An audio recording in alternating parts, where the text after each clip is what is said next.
Alright guys, I just received my frame Friday evening from Rand Brewer. He's one of the younger gentlemen over here on the FPV Noob Tube, and he seems to be an aspiring frame designer. So I just want to take a preliminary look at the frame I got and provide a couple thoughts on this thing. Stay tuned.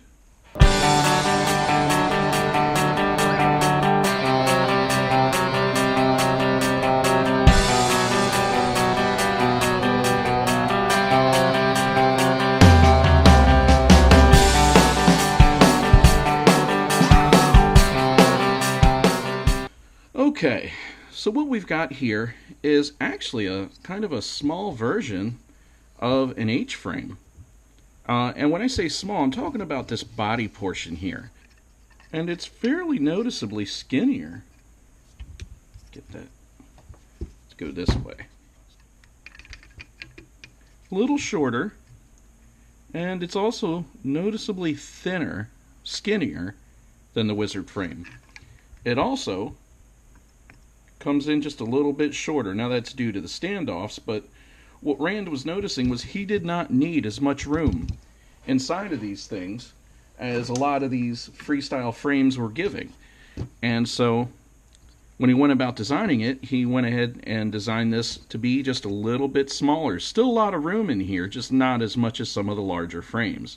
For some people that may pose a problem, for others it should not. Now the frame does feel fairly light to me. It's got a pretty chunky middle here, which we're pretty used to seeing. But that's because he's got these arms bolted down so well. Okay? Top and bottom plates, let's see here.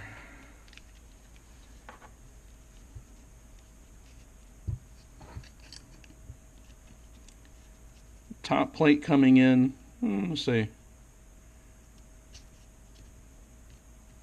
coming in 2 millimeters. Bottom plate coming in 2.5, and the arms coming in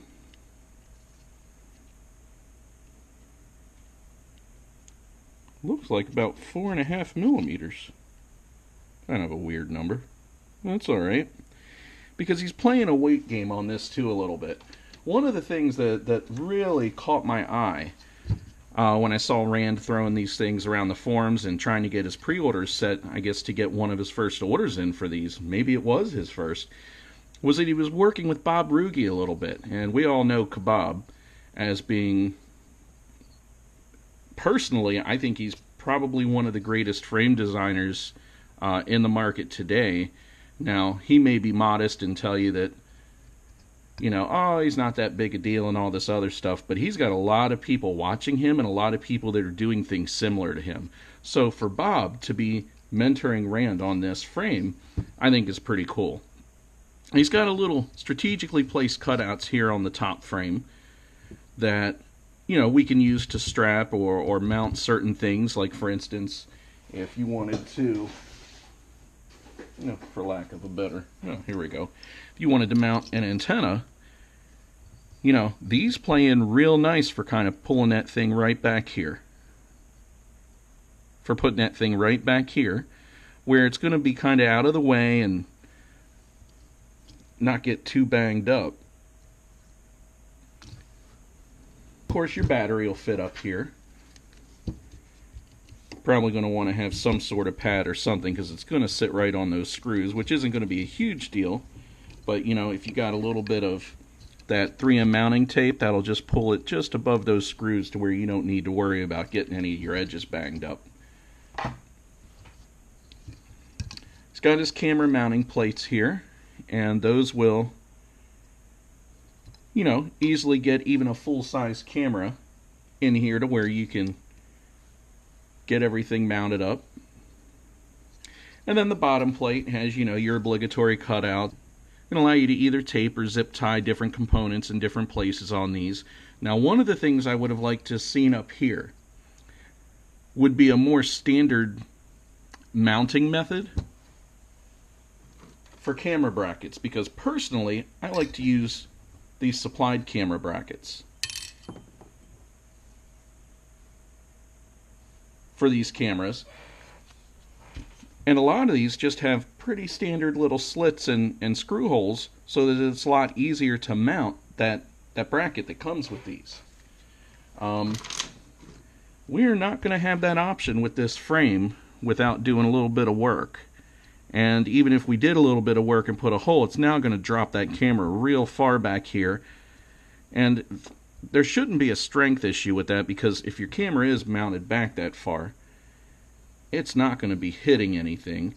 But one of the things I don't like to see, I don't like to see my props or the edges of my frame through my camera. So maybe in a future revision we can get that handled a little bit.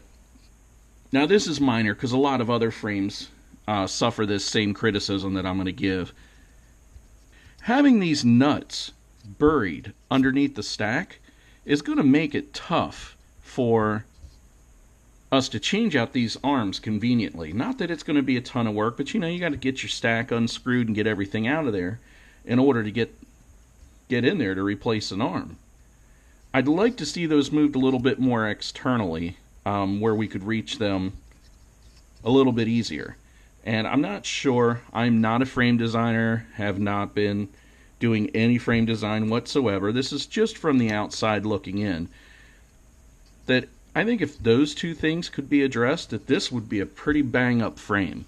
Seems to have a pretty good balance. I was kind of teetering this thing. It's slightly nose-heavy in its current configuration, but not by much. It's noticeably lighter than a lot of the other frames of its type out there. And having the H design, it's going to have a lot of yaw authority for the freestyle flight, so I can see myself dropping these camera side plates out and just getting something that mounts to the standoffs here, and that'll do fine. But it would have been nice to have that other option here, so I don't have to purchase any mounts. So, looking really forward to getting this one built out. I think we're going to throw the Sail Racing F3 in here, and I'm probably going to get some micro camera. Might even just get a full size just because. Who knows, maybe I'll get one of those new snail cameras, the Cadix or whatever, and just see what I think about that. Keep something small in here like a TBS Unify Pro as far as the receiver goes. Do have some ESCs here, but I also have some 4-in-1 ESCs. So I have to figure out exactly what route I want to go with this.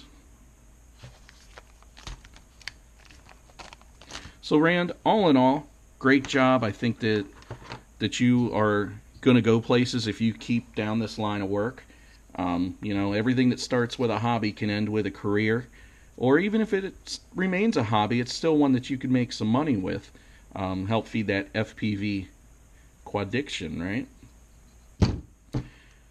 So I'll keep you guys posted as I get this thing built out, and happy crashing.